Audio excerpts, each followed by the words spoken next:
Good afternoon. Magandang hapon sa inyo. I thank God for you being here today. Pasensya na, I only have a few minutes because we have to prepare for session.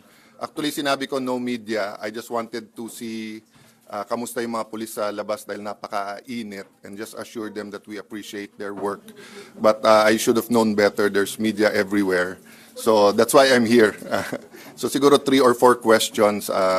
Transparency is part of the new majority. So I'll try to answer the questions to the best of my ability, then need na mag-session. Sir, there's a resolution coming from the minority seeking Senator Bato to voluntarily surrender to proper authorities. Yes. May konting kabastusan yung resolution because I saw, assuming correct, I don't like making assumptions, pero assuming correct yung sinabi ni Senator Lacson that he will clarify ang point niya pag na-exhaust na lahat ng legal remedies. First and foremost, we've said that paulit-ulit-ulit. Para na kaming sirang plaka. Di ba? Na paulit-ulit that senators, just like any individual, can exhaust and should be given the ability to exhaust all legal remedies. And then pag na-exhaust lahat, then of course we will surrender them.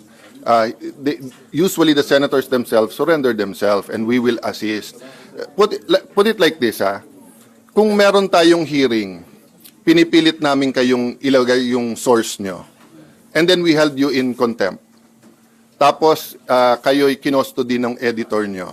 At sinabi ng editor, hindi, merong karapatan ang reporter, wag sabihin kung sino source niya. What will you do? You'll go to court. Pero pag umabot hanggang Supreme Court yan, at dumating sa inyo na may warrant na legal, legitimate from a Philippine court at wala nang ibang usapan pa, ang editor mismo magsasabi sa inyo, we will protect your rights, dadaling ka, we'll make sure you're safe, but kailangan mo nang sumama.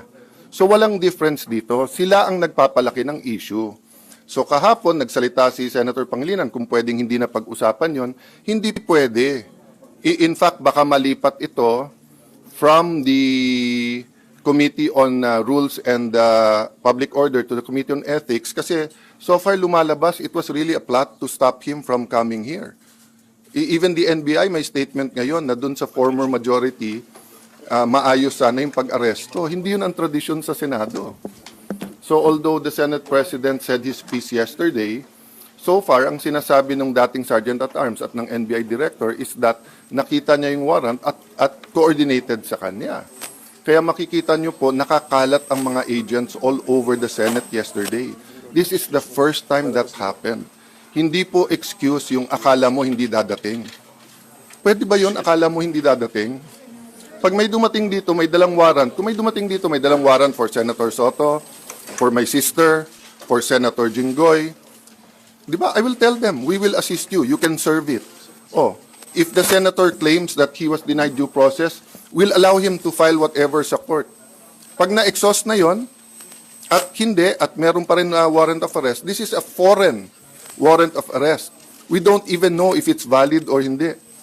How will you be treating this, sir? So from the opposition, will it set up for debates later? Will you be voting, sir? We're the majority, sorry. The new majority, I'm so used to calling ourselves the minority, will meet on it. But even if 24 signed, that doesn't mean we will agenda it right away.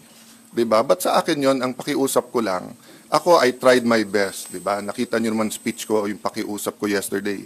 This is not the first attempt na hulihin siya or first attempt na to take over the majority. Pero parating may foul na ginagawa eh. Hindi na statesman's-like eh, di ba? They could have asked us, they could have saw us, the 5, and asked, ano bang plano? They could talk to us. They could talk to Senator Bato. Nandiyan siya. Hanggang gabi, nandito kami. Hindi nga natutulog yung tao. Magpa-file ka ng resolution. Di ba? Pang politika, yung ginagalit nila, base nila. Sir, you mentioned na mapupunta to sa ethics. Who will No, I said possible if the investigation shows that senators plotted to keep another senator from attending the session. That's a criminal offense. Diba? I agree with everyone who's saying na mabigat ang hinaharap natin sa ekonomiya natin. Inflation is so high, farmers, logistics, lahat ng transport, hindi lang to tricycle, taxi, jeepney, bus drivers, including yung mga naghahatid ng pagkain to, ha, pati yung mga multinational na it's not easy to import, let's say, medicine, then get it to all the islands of the Philippines. Ha? Doble, triple yung logistics mo nun dahil gasolina o crudo or ano din ang gamit ng mga vapor. Tapos yung diesel din ang gamit ng mga truck. So we want to shift to that. But sila ang stuck sa hindi na sila majority. But in your preliminary, We'll discuss muna with the new majority. But bunsod na nga ng aking damdaming kanina yon nung nakita ko lahat ng pulis. 'Di ba? Kawawa naman yung pulis. They should be manning their post. They should be at least not exposed sa araw, bringing those heavy gears, 'di ba? Pero we're creating this tense situation. But in your preliminary investigation, sir, may lumalabas ba na may active plot para arestuhin si Senator Bato nung Monday? May active plot from colleagues na arrest para Yun ang sinasabi ng NBI na alam at ang sinabi hulihin siya. Were you aware also? Because sabi ni Senator Ping, Cayetano siblings were apparently aware, kaya nandun daw siya sa sakyan ninyo. Yeah, I think my sister will speak about that. Ako, natural, aware ako. Nagsalita ako doon at sinabi ko that he's coming into the building. Kaya sila gulat na gulat dahil every time na magpapalit, gumagawa ng paraan na takutin siya na wag pumunta dito. Saan kayo nakakita? Nung wala dito, no work, no pay, nasaan ka, magpakita ka, mag-resign ka na lang kung ayaw. Nung nagpakita, huhulihin mo. Ngayon na nandito na, gusto mo namang isuko. Pero sir, nakita niyo ba so far sa preliminary investigation niyo na may active plot from your I don't wanna go beyond what I said already because I'm going to meet the majority. I'm going to look at all the reports. Basically, inulit ko lang yung sinabi ko ngayon, yung sinabi ko sa podium yesterday, di ba? Nung nagsalita si Senator Soto, sabi niya ganito ganyan, binasa ko yung sinabi ng Sergeant at Arms. Sabi ng Sergeant at Arms, hindi. Not only 7 a.m., 2 p.m. pinakita pa rin sa inyo. Di ba? Sinabi po ng NBI, sir, makakapasok ba lahat ng agents? Nandiyan ba silang lahat kung hindi pa pumayag si SP? Pumayag si SP. So, hanggang dun lang muna ako, di ba? I'm just saying that we're trying to shift to the bigger picture, which is the spiritual, financial, economic, social well-being of our country, not only the political. Oh, but what is the other side doing? Diba? Sir, meron po bang active threat ngayon sa leadership niyo considering na medyo magulo dahil di po We will assume that, 'di ba? Sabi nga nila, manipis ang majority namin. Ang sagot ko lang doon, mas mabuting manipis kaso sa makapal. Pero sir, 'Di ba? Majority nga kayo dati, makapal naman. Oh. What do you mean by that, sir? What do you Sabi niya manipis ang majority namin. Yes, Oh. because of the 13, Oh, sir. 'di ba? Okay. So, at the very least, ha, yung pinaka-respeto natin sa kapwa senador, makapasok ka, you can use the facilities of the Senate, hindi ka sinusundan ng CCTV, hindi ka threaten, hindi nag-iimbento ng mga accusations sa kapwa, 'di ba? Hindi tinatakot yung kasama mo sa majority. That's why I said nga, statesmen like sana, nagpalit, let's move on. Pero sa ginagawa nila ngayon, parang pinipilit nilang magsalita kami kung bakit tumagal ang palitan ng leadership. So, kung papalitan nila kami, all they have to do is go upstairs. Nung natalo ako kay Senator Pimentel ng 2016, nag-dinner pa kami kasama si PRRD with Senator Soto, Senator Lacson. I think Senator Pimentel was there. Nagkamayan pa kami sa Malacanang bago. Then I didn't go to the SONA. I didn't go here, sa SONA na ako pumunta. Oh. Nung nagpalit at naging Senate President si Senator Subiri, wala namang problema eh. Nung umakyat kami ni Senator Escudero, pinakita sa kanya, mga boss, may pirmahan. Yakapan pa kami. Siyempre may konting sinong bumaliktad, sinong ganon. But yun, private lang yun. Diba? So, nung pumalit si Senator Soto, ang umakyat napaka-close pa sa amin. Umakyat kay Senator Cheese. O siya pa nag-oath eh. Oh. So, before the break, alam nila may hawak akong 14. Hindi dapat ako. It was someone else. Oh, anong ginawa nila? May ginawa sila. Para hindi kami umabot ng 14. Oh, so ngayon, choice nila kasi hindi namin sila atrasan eh. Pero sana isipin nila yung mga pulis na sa labas. Sana isipin nila yung oras nyo sa news. Would you rather be reporting on inflation, on tourism, on gas prices, di ba? On education, on the super El Nino? Or would you rather keep talking about Bato? Di ba? Wala naman sine si Bato eh. Hindi naman box office yung kay Bato. So may legal issue. So let the court decide. Can't we move on from that? Sir, categorical, Diba? what will you do with the resolution ng minority? Will you allow it to be taken up later? We're meeting right after with the acting majority leader. Pero sir, meron bang threat sa leadership niyo?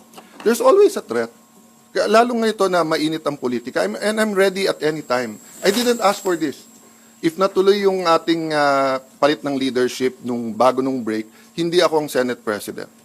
Kung hindi ako tumulong kay Senator Cheese, hindi din. I don't want to discuss na yung each and every member nga. Kasi nga, let's face it, di ba?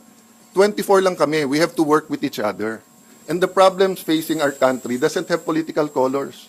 Yung 7% inflation ba, kulay green ba yon or kulay yellow or kulay red? Hindi. Di ba? Pag yung tao walang mabiling gamot, yung DOH, siguro yon, trabaho muna. Mag-resign na si Secretary Herbosa. Nangako siya dito during the budget hearings, wala nang delay. Di ba? Ang City of Taguig nakabili ng flu vaccines. Binabakunahan na, mahigit 100,000 ang aming ang aming senior citizens. Bakit ang DOH huli na naman? Di ba may southern at northern hemisphere pagdating sa flu shots, patapos na yung isang hemisphere, papunta na dun sa kabila. Hindi pa tayo nakakabili. Masasabi mo ba sa senior citizen na nagka-flu, tapos nagka-pneumonia, namatay. Nasasabi mo ba, sorry, kasi we failed sa bidding. Di ba, guys? Sir, magkaka-ethics case. Kapag po nakita sa investigation na yung colleagues, some of your colleagues are involved in the plan or plot to arrest Senator De La Rosa, you will file an ethics complaint? Two things. One, that's up to Senator Bato dahil siya naman ang involved. Ako, I'm more talking about the institution.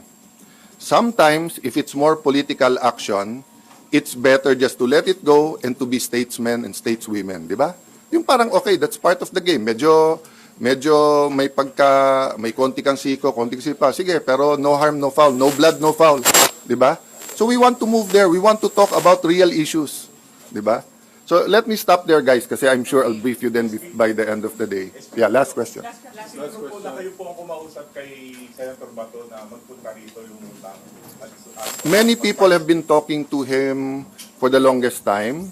And as of Sunday evening, ang alam namin hindi siya dadating. Pero nagkausap kami ng Monday morning, then he told me that he's around. And then we made the arrangement for him to get here. And that's obvious because nung nagsalita ako, di ba? Sabi ko, we have 13 and Senator De La Rosa will come in. That's why nagulat ako nung pumasok na humihingal, tumatakbo. Kasi sabi ko, you don't have to come in dramatically. Yung pala, hinahabol na ng mga ahente ng NBI. Let me stop there, guys. I just have to do some work. Tapos, Pero yung ban na Yeah. sila kinisend ba to sa inyo? Senator Pia will speak about it, but I will tell you everything because there's no crime. Di ba? Ang mag-hitch ba ng ride ngayon, bawal na? But the ban is yours. The ban, I don't want to preempt yung speech ni Senator Pia, but later on we'll answer all the questions. Will you